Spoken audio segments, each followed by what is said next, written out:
Ouais, c'est bien, c'est bien.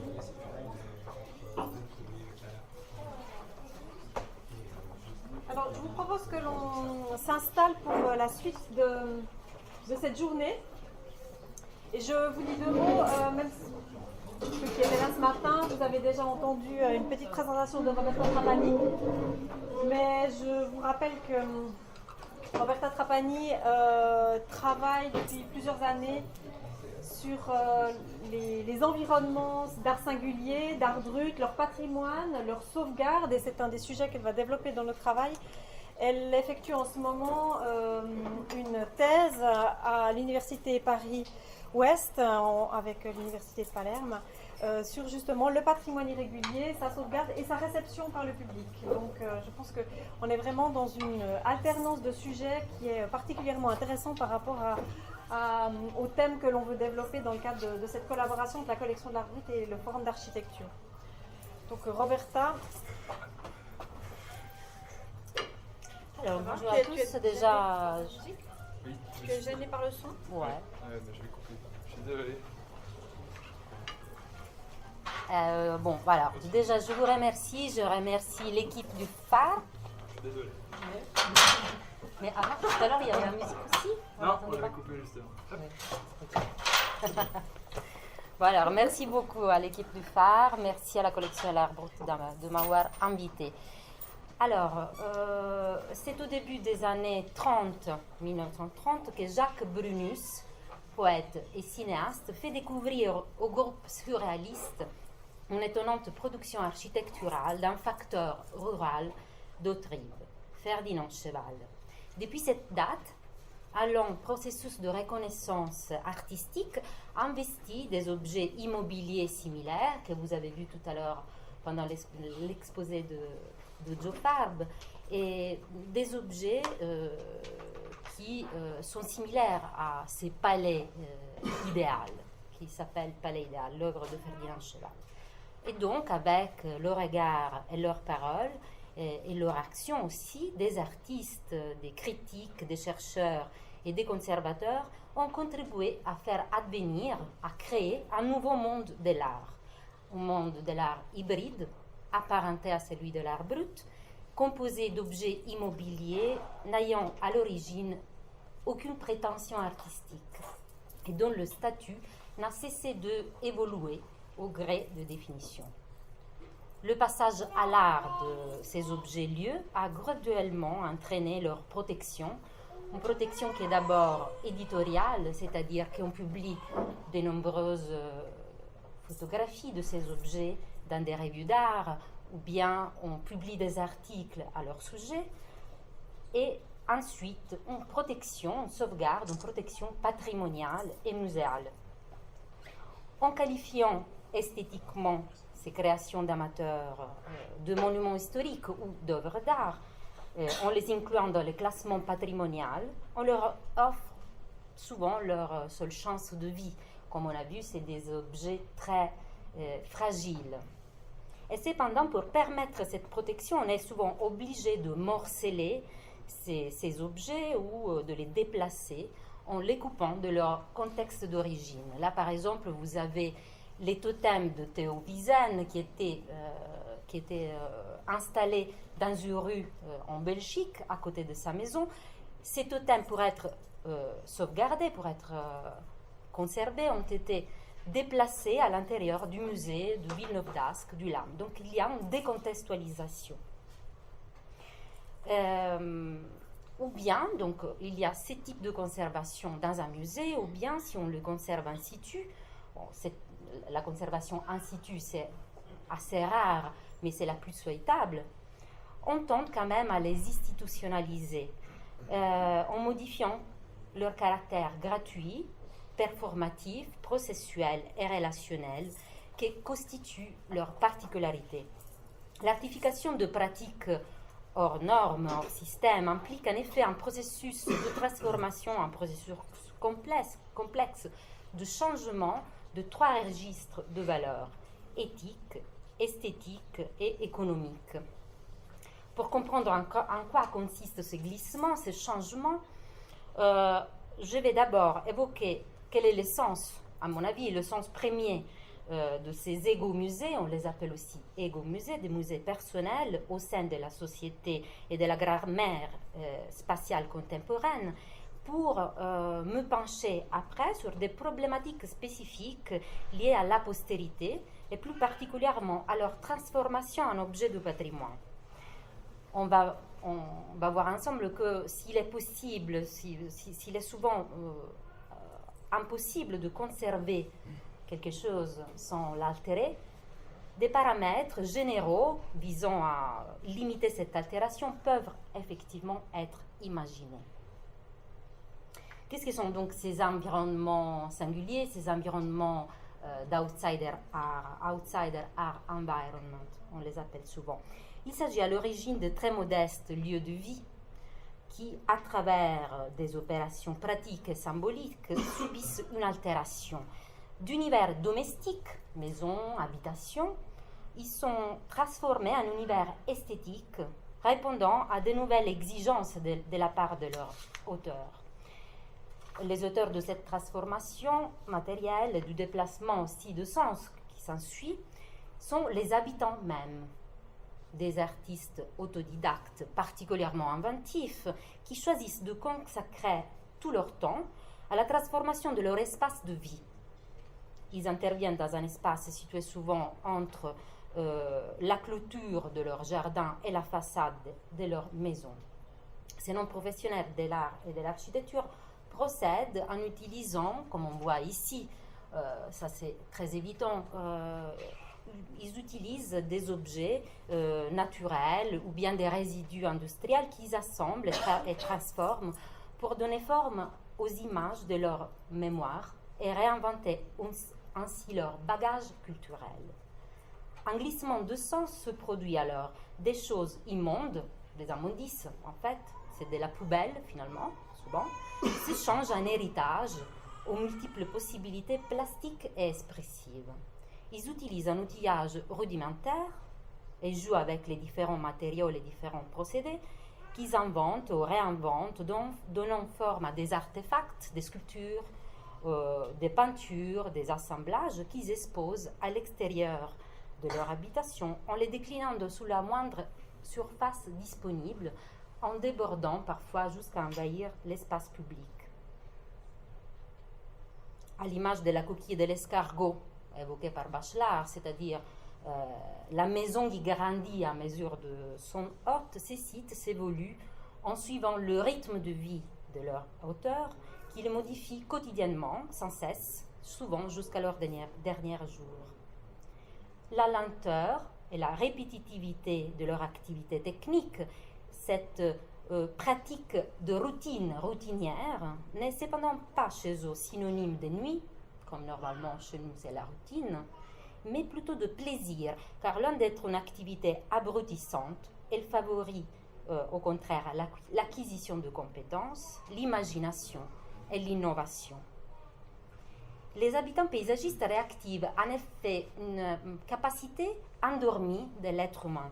Ils arrivent à inventer et penser tout en faisant. La conception de leurs travaux naît de l'exécution. Donc de ces processus dialectiques entre cognition et construction, de cet acte de récréation ludique et gratuit, naissent des ensembles structurés, colorés, kitsch, et en même temps très inventifs, des façades historiées, des clôtures ouvragées, des constructions ingénieuses, des bestiaires de ciment, des assemblages monumentaux. Dans ces lieux, la fonction sociale du fabriqué de l'homo faber fait écho à celle du jeu propre à l'homo ludens évoqué par Huizinga. C'est un modèle anthropologique que Huizinga décrit en 1938 et qui est ensuite désigné par l'artiste Constant comme l'habitant idéal de New Babylon, la ville situationniste. C'est au théâtre d'action et situation qui sont évoqués par Constant que nous font penser en effet ces espaces où la création et l'exploration coïncident et où le temps utile, le temps de consommation passive, se transforme en temps ludico-constructif. Pour les analyser, nous pouvons emprunter aussi à Michel de Certeau, anthropologue, sa notion d'espace, non pas un lieu géométrique et statique, mais un croisement de mobiles. Donc c'est un changement de manière de voir aussi l'espace. Dans ces théâtres d'action et situation, l'habitant paysagiste n'est cependant pas le seul acteur. Si une pratique routinière et signifiante permet à l'habitant de réactiver dans l'isolement l'intelligence de sa propre main, la mise en place de ces créations dans un lieu spécifiquement livré à l'admiration et à l'ascension du groupe répond à son désir de capter le regard des autres et de se confronter avec celui-ci. Les habitants du site environnant, les promeneurs, sont appelés à l'observer à l'œuvre pendant qu'il collecte ses matériaux, il réalise ses productions. Ils sont invités à participer à l'évolution d'un site et à se transmettre la légende d'une entreprise qui modifie non seulement l'espace de vie personnel, mais aussi l'habitat collectif. Identitaire et relationnel à la fois, ces objets nous évoquent d'une part les réflexions du philosophe et naturaliste américain Henry David Thoreau, pour lequel bâtir sa propre maison, c'est comme construire sa propre pensée, et nous renvoie aussi aux réflexions du philosophe français Gilles Tiberghien, qui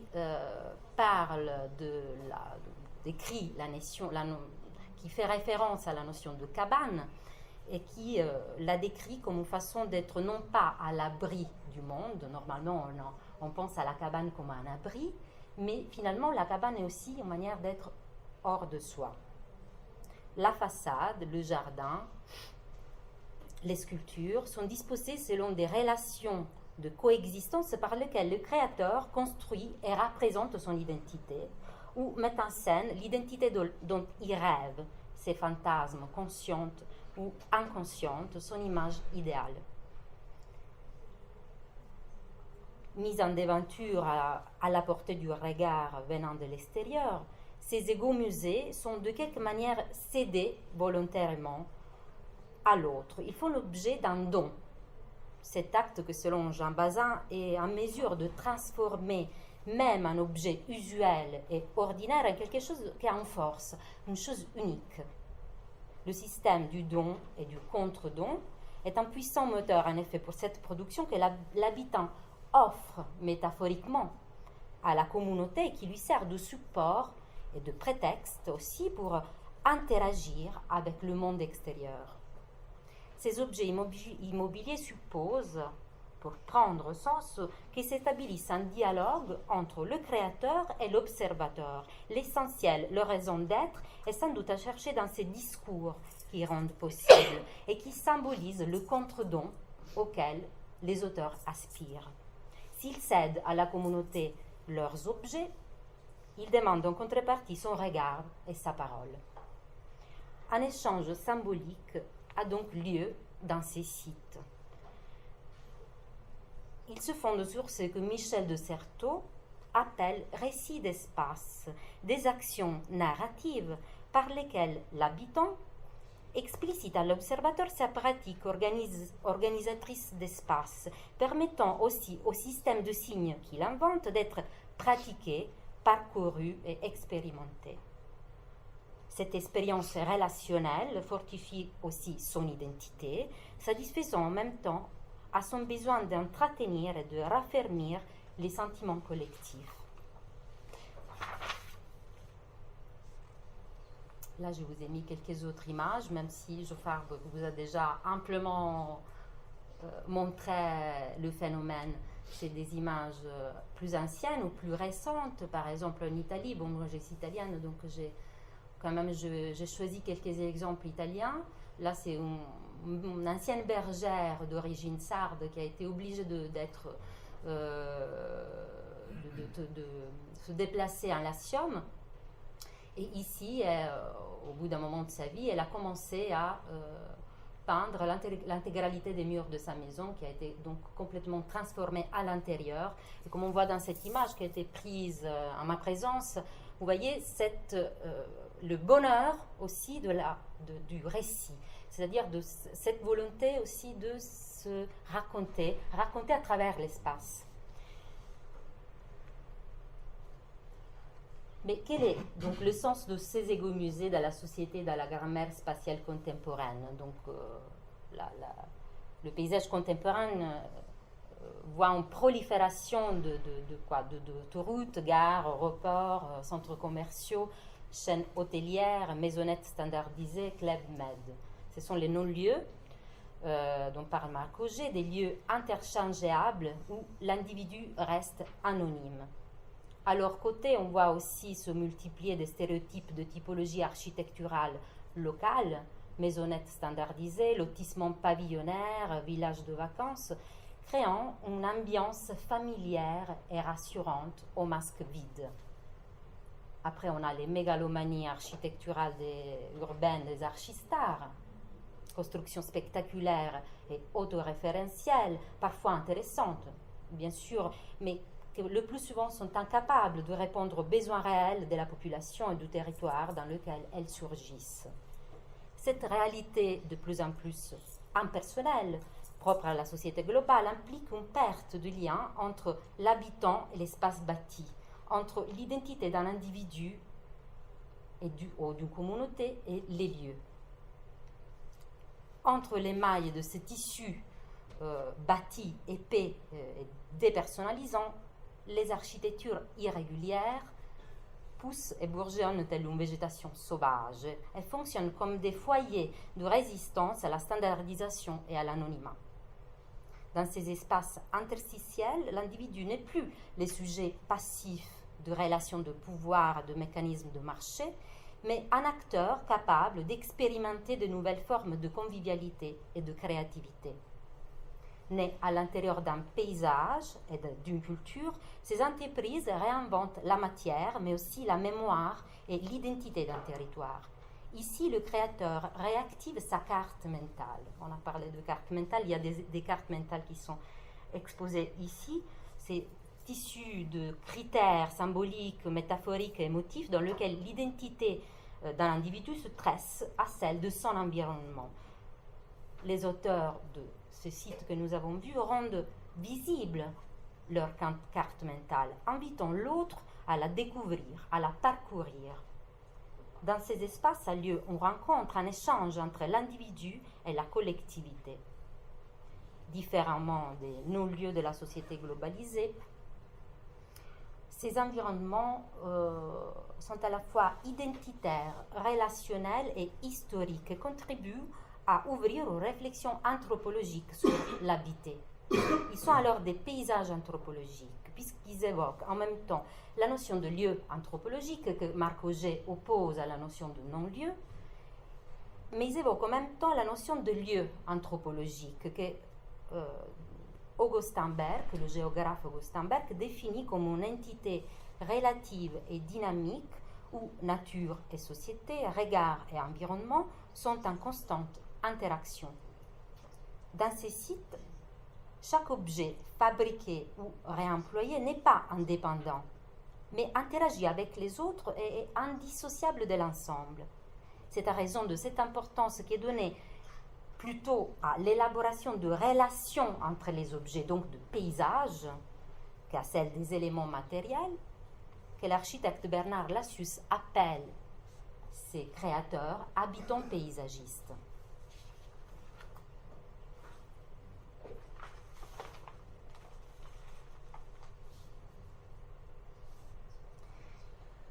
Dépourvu du langage des arts, de l'art, donc il ne définit pas comme de l'art leur création. Les habitants paysagistes ne revendiquent pas pour eux-mêmes le qualificatif d'artiste, ni pour leur création celui d'œuvre, d'art.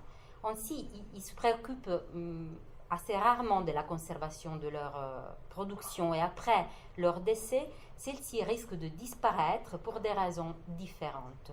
On constate par exemple une faible résistance des objets aux intempéries, réalisés avec des techniques improvisées et des matériaux inappropriés, et ils se révèlent le plus souvent éphémères, de plus nécessitant un entretien constant et étant parfois dénoncés comme des constructions illégales. Ils suscitent des réactions contrastées chez les héritiers. Comment faire face alors au sort de ces héritages? Faut-il les laisser mourir avec leurs auteurs dont ils sont une émanation? Alors Bruno Montpied, qui est un chercheur français qui a consacré beaucoup de son temps à la réflexion sur ces sites, dit: ces environnements ne sont magiques qu'insérés dans la trame de nos jours, immédiate poésie. Ils sont faits pour le plaisir des créateurs dans leur vie immédiate. Les sites originaires sont liés à la personne. Après, c'est autre chose. Et pourtant, l'exemplarité anthropologique de ces entreprises demande des réponses.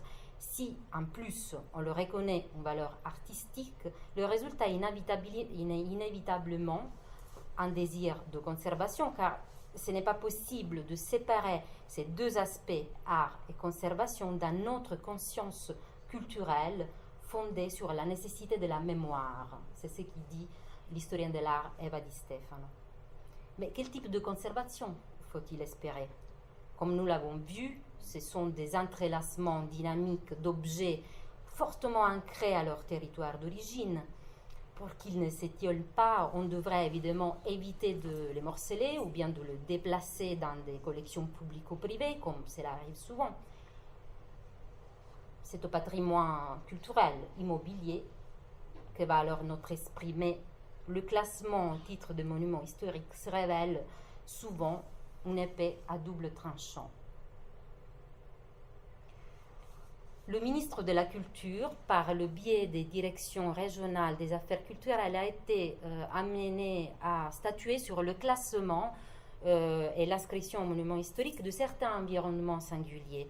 La patrimonialisation de ces créations rentre dans le cadre d'une extension de la notion de patrimoine, notamment de l'ouverture de la catégorie monument historique, non plus seulement à des monuments prestigieux, des églises, des châteaux ou bien des grands ouvrages d'art, mais aussi à des œuvres valant moins pour leur adéquation à des canons de l'esthétique traditionnelle que pour leur singularité, tel par exemple le célèbre palais du facteur Cheval. Le premier classement, celui du palais idéal, comme vous voyez, il est classé, donc le premier classement européen de ce type d'objet date de 1969 et suscite au cours donc, de tous les années 60, parce que bien avant il est proposé comme monument historique, il suscite une âpre polémique qui dure 5 ans et menée jusqu'à la Chambre des députés, alors que certains au ministère des Affaires culturelles notamment ne voyaient là qu'un ramassis d'insanité, je cite, ramassis d'insanité qui se brouillait dans la cervelle d'un rustre, un ensemble absolument hideux pour lequel il valait mieux ne pas parler de l'art en question. D'autres n'hésitaient pas à les qualifier d'œuvres d'art remarquables, curieuses et uniques, déplorant que l'administration de Beaux-Arts, qui dépense tant de millions pour restaurer des façades des fades châteaux Louis XVI, n'ait pas un sou pour le pauvre et sublime facteur Cheval.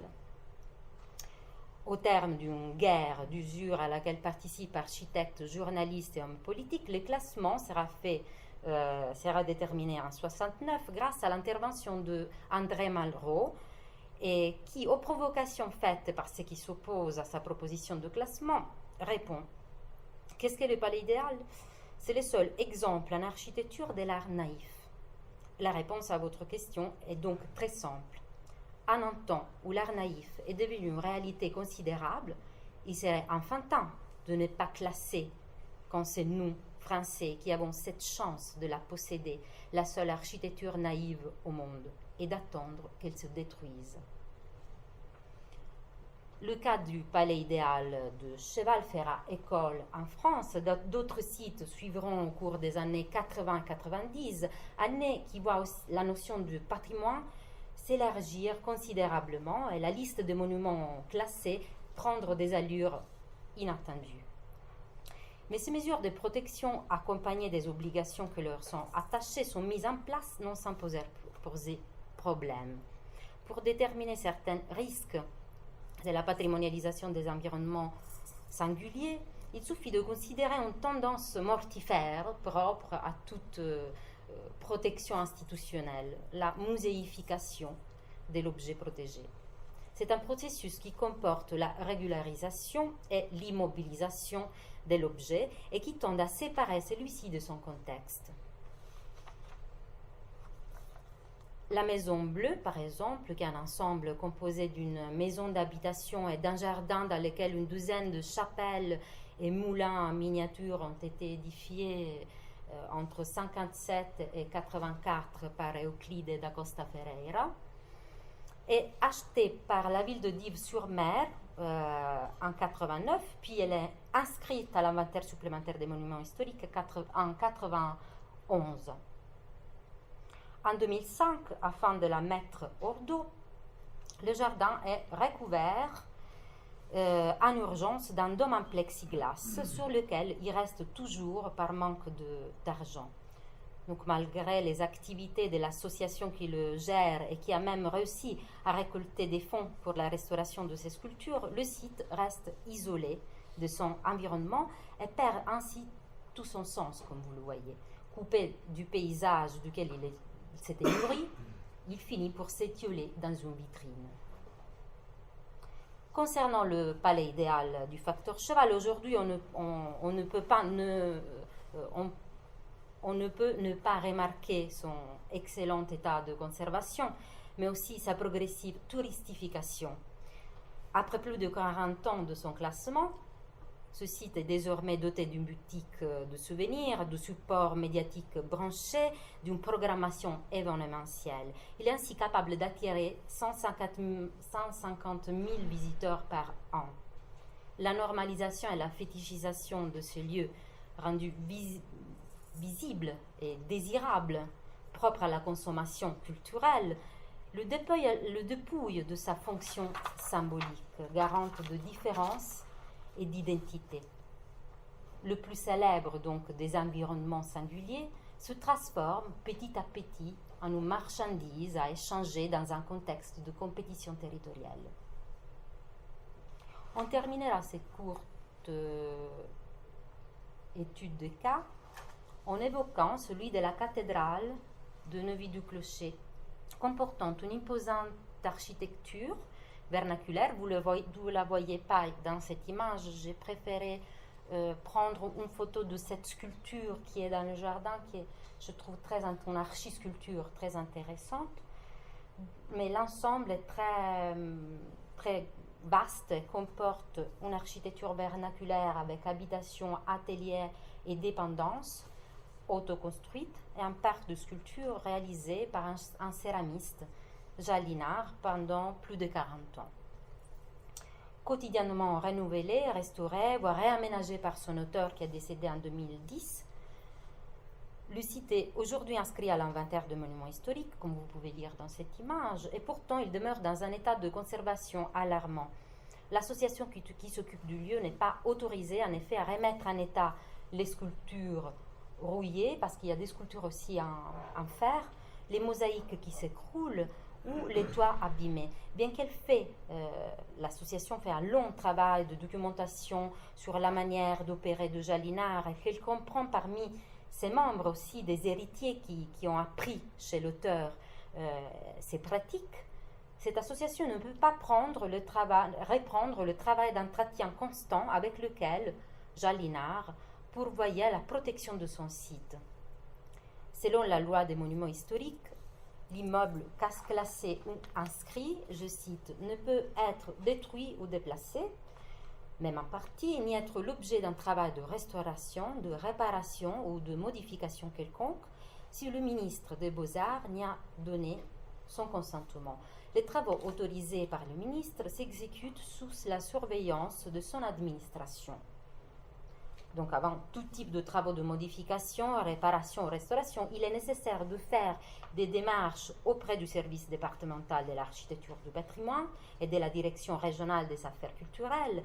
Il s'agit d'attendre des temps très longs avant d'obtenir les autorisations, les subventions, l'intervention d'experts qui, habitués à restaurer des chapelles et des châteaux, auront besoin de temps supplémentaire et de soutien pour se former et se familiariser avec ces créations en dehors des schémas institutionnels de l'architecture et pour trouver les matériaux et les méthodes de conservation adaptées. Les techniques utilisées par les habitants paysagistes, comme on lit aussi dans l'étude préalable aux travaux de restauration de la maison Picassiette, ne révèlent en rien de celles employées en matière de monuments historiques.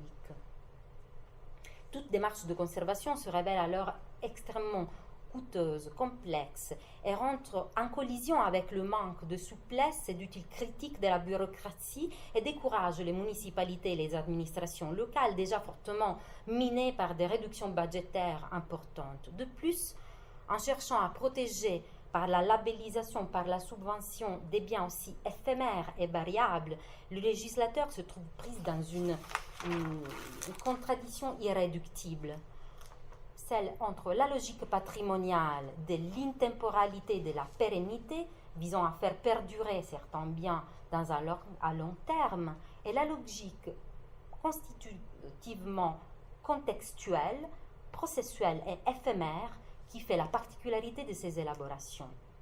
Ce ne sont pas des simples objets immobiliers, ils sont aussi des lieux interactifs, résultat de pratiques en situation et construits de manière désintéressée. Quand ils deviennent officiellement partie du patrimoine collectif, d'éphémères, évolutifs, gratuits, voire illégaux, ils deviennent des espaces figés, institutionnalisés, immobilisés par la rigidité bureaucratique et dans le meilleur des cas, reconnus et réaménagés dans des lieux de visite bien cadrés et adressés aux touristes. Leur conservation en situ semble nécessiter la perte de ces caractères gratuits, processuels et relationnels qui fait leur particularité. Mais s'il s'avère souvent impossible de conserver sans altérer, il faut rappeler aussi que toute modification d'un bien patrimonial doit être subordonnée à la spécificité de l'œuvre et que la spécificité de ces lieux consiste aussi bien dans leur forme matérielle, c'est-à-dire les objets, les bâtis, qu'à leur conception artistique immatérielle, produisant du sens, de la valeur, de l'émotion et du mystère. Une question d'ordre déontologique se pose alors. Ne serait-il plus approprié de sacrifier toute considération pratique de fonctionnalité, d'efficacité et par-dessus tout l'exploitation économique, bien sûr, plutôt que cette spécificité qui est historique, sociale et esthétique, plutôt que de séparer ces lieux de leur esprit en privilégiant le matériel à l'immatériel, ne serait-il plus juste d'explorer et d'essayer de préserver la dynamique relationnelle dans laquelle les deux interagissent en construisant le sens de ces lieux?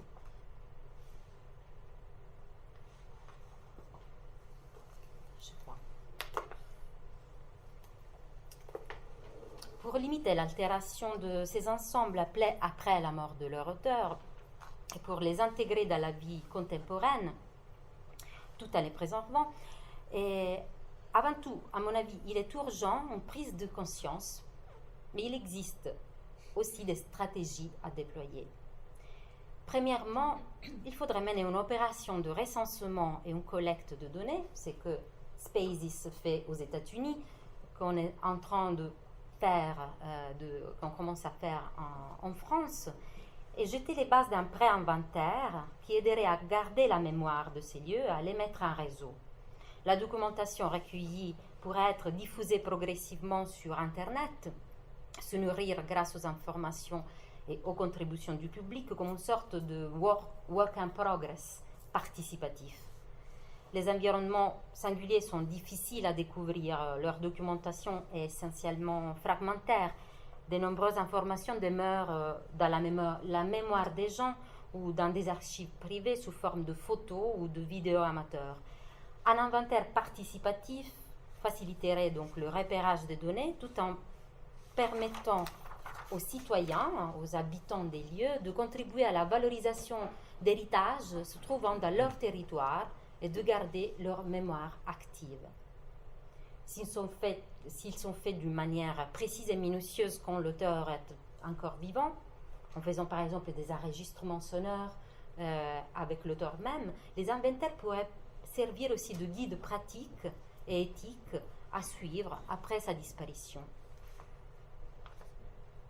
Deuxièmement, il s'agit de favoriser l'éducation, je pense, l'éducation à la connaissance de ces patrimoines par des enseignements qui permettraient l'acquisition d'un savoir historique, ce qu'on est en train de faire ici aujourd'hui entre nous, mais aussi par des explorations concrètes, sensibles, et non pas uniquement virtuelles de ces sites.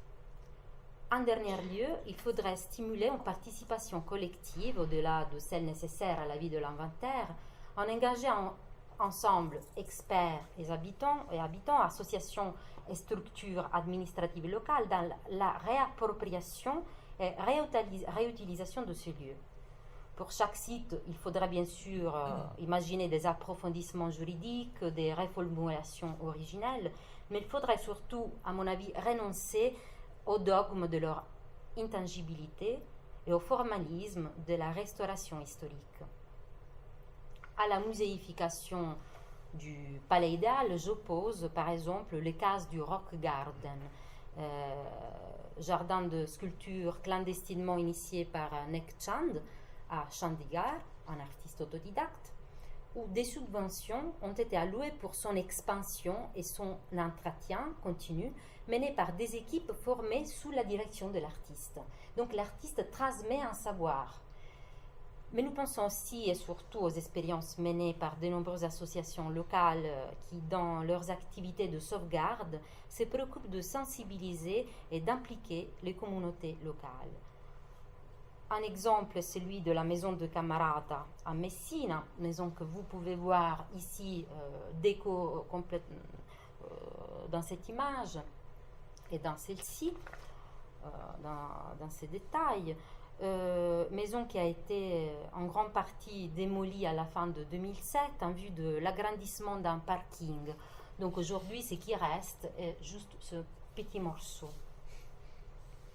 Des petits groupes de protestation qui se formèrent pour empêcher sa destruction est né Zona Camarata, un collectif de recherche-action composé par des universitaires, des poètes urbains, des militants politiques et des artistes visuels, qui vise à réhabiliter non seulement la dimension artistique de l'œuvre, mais aussi sa capacité à solliciter des relations sociales, territoriales et urbaines.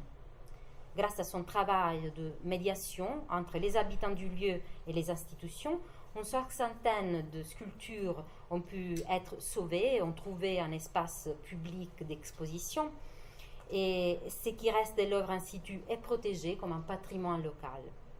Le collectif a réussi à se faire confier la gestion de la maison par la mairie de Messine afin d'activer de manière participative un processus de sécurisation et de mise en valeur. Il s'occupe donc régulièrement de l'entretien du site en organisant des rencontres pour accueillir des témoignages sur Camarata et son art, et plus en général sur le quartier même de Maregrosso.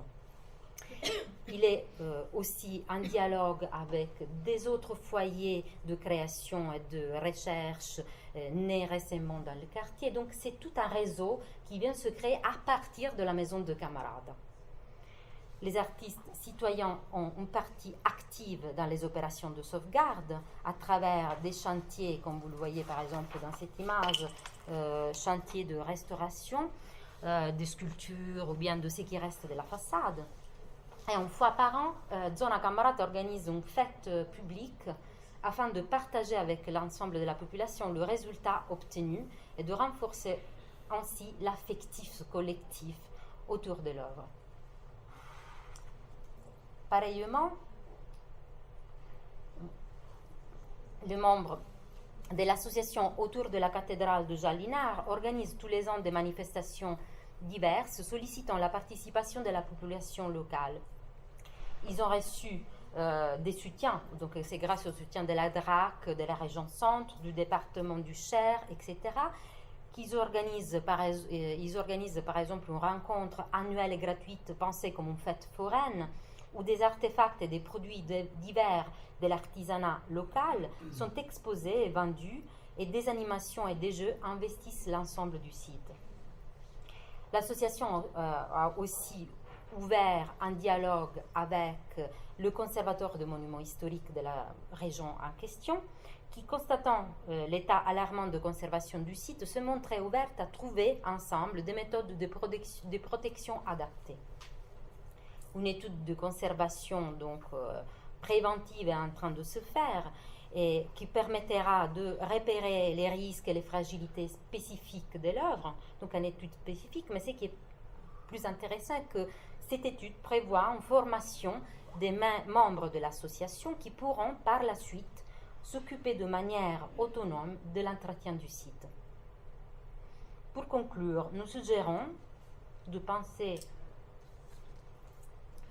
les productions des habitants paysagistes comme des objets frontières, trouvant leur espace, leur place entre des œuvres d'art à conserver et des lieux anthropologiques à préserver dans leur vitalité, et de chercher donc des solutions à leur sauvegarde dans une zone limitrophe entre le patrimoine culturel matériel et le patrimoine culturel immatériel. La Convention pour la sauvegarde du patrimoine culturel immatériel, qui est acceptée à l'unanimité en 2003 par la Conférence générale de l'UNESCO, peut constituer un bon point de repère pour la protection de ces objets, lieux, car elle vise à sauvegarder des héritages dont la particularité réside dans leur dimension évolutive et processuelle. Le patrimoine culturel immatériel embrasse en effet, je cite, des pratiques, des représentations, des expressions, des connaissances et savoir-faire, ainsi que les instruments, objets, artefacts et espaces culturels qui leur sont associés, que les communautés, les groupes ou les cas échéants, les individus, reconnaissent comme faisant partie de leur patrimoine culturel.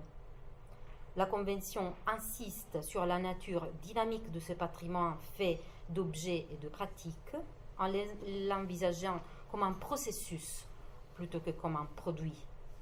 La nécessité de mettre en œuvre des programmes de protection de pratiques en devenir a mis les professionnels et les administrateurs du patrimoine culturel face donc à une situation nouvelle, à des difficultés. Et la nécessité de mettre en place non pas des actions visant à la conservation des biens fixes, plutôt à des opérations sociales et politiques permettant à des groupes de reproduire ces pratiques et d'être impliqués activement dans leur gestion. Donc c'est une manière différente de voir le patrimoine. Ainsi, dans la sauvegarde de la valeur matérielle, mais aussi affective et mémorielle des patrimoines irréguliers, la participation active des communautés peut jouer un rôle clé, stimuler les relations entre les sites et les peuples, relations qui seraient nécessairement changeantes, hétérogènes, contradictoires, parce que c'est une relation historique en fait, permettrait de contredire le rêve d'immobilité qui est à la source de l'utopie monumentale, éduquer les citoyens à penser ces sites comme des héritages à protéger, en leur donnant le moyen culturel, juridique et économique de prendre soin d'eux, permettrait de sauvegarder non seulement la matérialité de ces lieux, mais aussi leur immatérialité faite de mémoire, de récits, de rituels personnels et de savoir-faire. Privilégier un mode de gestion du bas vers le haut, impliquant la participation des gens aux différentes étapes de la mise en valeur, donc comme je vous ai dit, l'inventaire, donc le choix de ce patrimoine, le choix des sites, à leur interprétation et à leur transmission permettrait à ces lieux de continuer à exister comme œuvres d'art, mais aussi comme des espaces sociétaux où réapprendre à solidariser. Ces lieux assez extraordinaires, comme nous avons vu, capable de combiner différents langages artistiques, de casser les barrières entre art et non-art, entre art et architecture, entre ce qui est central et ce qui est périphérique, entre objet et pratique, se situe dans une zone de transition entre mondes, souvent présentés comme hermétiques, et invite tous, habitants, artistes, conservateurs, amateurs, chercheurs, nous tous, à travailler ensemble pour une anthropologie de l'habité.